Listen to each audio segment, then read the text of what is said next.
question is, I'm holding off on pursuing a relationship and dating until all of that stuff gets into place.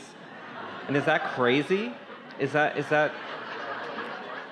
Because I don't want to be alone. I'm not enjoying being alone. There's something to be said for wanting to be stable in your vibration so that the person you attract is also stable in their vibration. Exactly. And so, no, that's not crazy.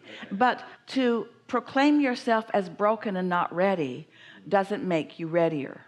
So words like, I'm getting ready to be ready to be ready to be ready to be ready. I'm getting ready to be ready. And I'm having a really good time. We'll just put it to you this way. You can hear this, believe this, take this to the bank. So much of the expansion that is before you will take place within a relationship. So don't try to get it all done first, because the best relationship is with someone who also wants it, who isn't there either, who's on the way to it too. How much fun you have in your evolution together. But if you feel insignificant and you want to attract someone already enlightened, then you don't do it. And then you worry that you're not enlightened enough. You're enlightened enough. You're successful enough. You understand it all. And so attracting someone just like you could be a really lovely thing, because this person who is just like you, who like you understands that life is continuing and that there's more to be experienced, and that the discovery of the new and the moving toward it is what the best of life is. So many people think, and you slipped into that just for a moment here, that I got to get it all manifested and then I'll bring someone in to enjoy my manifestations. No, you want a creator to join you, not a creation looker at her. But it would stand to reason that, I mean, I know the women that I've gone out with are in the same place as I am. And I have initially thought that was a great thing. A lot of them don't think so. I get the sense that they want me to be more, they want more. So they're not the match. But then why did I get in front of them if they're not the match? Because you were a match, and it helps you to know something more, and that's just fine. But don't make everything that's coming be like what has already come, because it won't be. It'll all be different. So just enjoy the differences. Just enjoy the evolution that these last relationships have allowed you, because they've put clarity in you. They've put more into your vortex. And the more you align with what's there, you see, there's enough in your vortex to keep you happy for 20 or 30 years. But it's vibrational. And so what you want to do is enjoy the discovery of these vibrations turning into things. That's what life is. When a vibration of confidence and a vibration of worthiness and a vibration of love manifests, it comes out in words like, oh, life is so good, and isn't this a beautiful day, and you are the most beautiful thing I've ever seen, and let's do this and let's do this and let's do this. It's all there. Let it manifest in those ways. It will. It can't not, you see. Mostly what everybody needs to do is just stop worrying about it and trust the vortex. But you got to get in the vicinity of the vortex and start getting whiffs of the vortex. You know, we could talk all day every day, and we just about do, about how this all works. And we can encourage all day every day, and we just about do, how significant and valuable the meditation process is in the allowing of the rising of your vibration. But until you sit and focus and feel the detachment, these are just words that don't mean anything to you. But when you've focused on something and you've felt yourself go into that sort of detached state, then this was a meaningful conversation that we had. But until then, it isn't. And then as you're coming out of meditation, because the meditation allowed you connection to your vortex, and you're in the receptive mode where now what's in your vortex can flow easily into your mind. Until that has happened to you and you've had the idea of wanting to play with your music system, then these are just words that don't mean anything to you.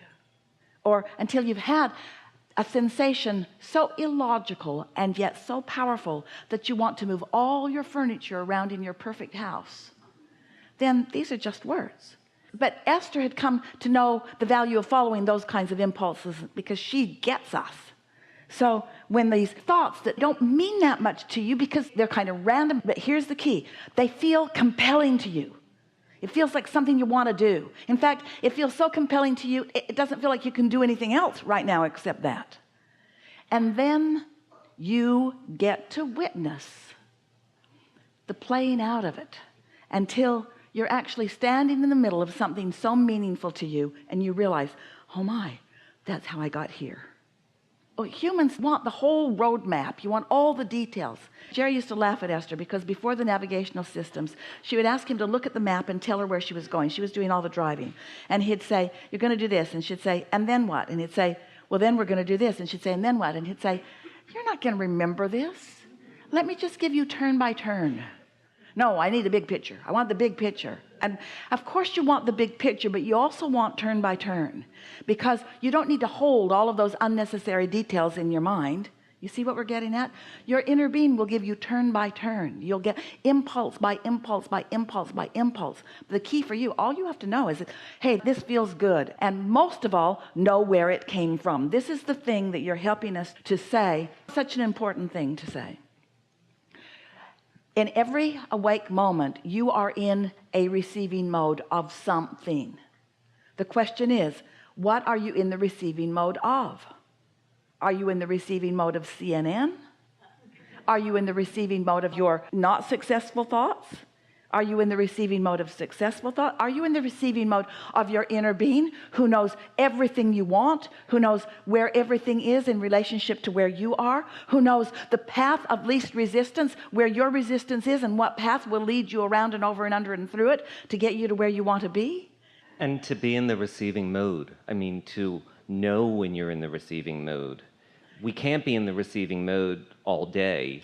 You are in the receiving mode all day. You're in the receiving mode all day of something. The question is, I'm frustrated. Well, that receiving mode is about worrisome things. That's a mood. Your mood. Yeah. Your mood indicates what receptive mode you're in. When you feel exhilaration, when you feel eagerness, when you feel interest, when you feel happy. Our favorite word is satisfied. Satisfied. Oh, that was nice. Esther laughs every day at the things that are so satisfying that if anybody knew how much satisfaction she was getting out of it, they would be sure she was crazy. But it's satisfying because it's lining up. Things that most people wouldn't even notice are satisfying. The universe is just knocking itself out. Things that many people call dumb things, where the universe is just showing you and showing you and showing you. We're watching, we're listening, we're aware. Here's how. We're watching, we're listening, we're aware. Here's how. Esther was looking for something in her cabinet over her washer. And when she opened the door, it wasn't there. And her friend was standing there and said, what are those things up there on the top? And Esther said, what things? Oh, those are UFOs. A friend gave them to Jerry and I years ago, and we just put them there because we didn't have time to play with them then, and then I forgot that they were there. So she took them down and said to her friend, do you want to drop them by that place on the way where we can give things to people who want things that we don't want? And she said yes. So they're sitting on the table and they're looking at them, and then Esther gets a text, and it's from another friend who had bought some contraption and was sending her a picture of it. And Esther said, what is that? And her friend said, UFO. Well, it wasn't a UFO, it was a musical instrument. And Esther said, the universe thinks it's so funny. And is things on the shelf that had been there for 8 years that Esther didn't even know they were there. Her attention was called to them because she was looking for something else. She got them down, and in that moment received a text from someone who's talking about a UFO. Now, you can call that a coincidence. We call it your inner being lining things up. We call it universal forces knowing what's active within you. We call it realization of what you've got flowing. We call it receptive mode. Receptive mode of highest vibration. And so all day, every day, those kinds of things are happening, aren't they? Don't you have all of these things happening that you've been calling coincidences for a long time? It's time to start acknowledging the hands in the game that your inner being has on your behalf. It's time to begin realizing that you're not going it alone. You're not proving your worthiness to anyone. You are a cooperative component to your own creation, as is your inner being. And when you relax and allow more of that, then satisfaction, satisfaction, satisfaction, satisfaction. Esther is walking with her music in her ear. She had on all black. She said, I look just like the iPod commercial. She didn't mean to, but she was laughing at herself, and she's sort of dancing around the loop that she likes to walk. And she came around a corner, and there was a man walking a dog, and the man was wanting to jog, so they were jogging out ahead of her, and Esther has noticed them while she's walking behind them, and then the dog stopped and waited for Esther. And the man did not want to wait for Esther. He wanted to keep jogging. The dog would not move because the dog liked the way Esther felt. And so Esther got up alongside of them, and then the dog looked at Esther, and Esther looked at the dog, and Esther looked at the man, and the man looked away. And then Esther began walking, and the dog began walking, and then the man started to jog, and the dog wouldn't jog. And the only thing that saved him is it was time for Esther to turn off to her house, or they'd probably still be standing in the street, because the dog liked the way, liked the influence of happy that Esther was feeling, blissed out in the moment in every possible way. That's your natural state of being. That's who you are. That's how you're supposed to feel. That's who your inner being is. That's who your inner being knows you to be. That's what your inner being is always promoting, you see. And anything less than interest or eagerness or love or fun, anything less than that is you off your beam a little bit.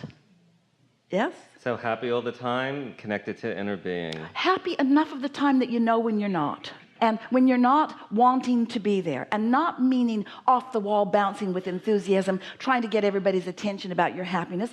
Satisfaction, just satisfied in this moment. So satisfied to be alive here, now in this body. So satisfied with this body and the way it moves and how it feels, and this air and how it breathes through you, and this sky and how it looks, and these neighbors and this street, and when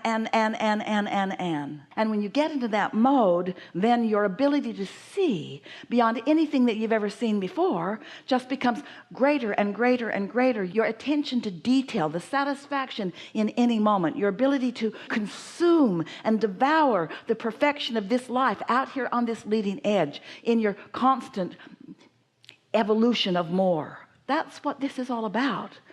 You're not proving any worthiness. You're not proving anything to anybody. You're just being the brilliant, beautiful being that you are, and letting the universe emphasize that to you in every possible moment. Great. Thank you so much. Yeah. Thank you. Yeah.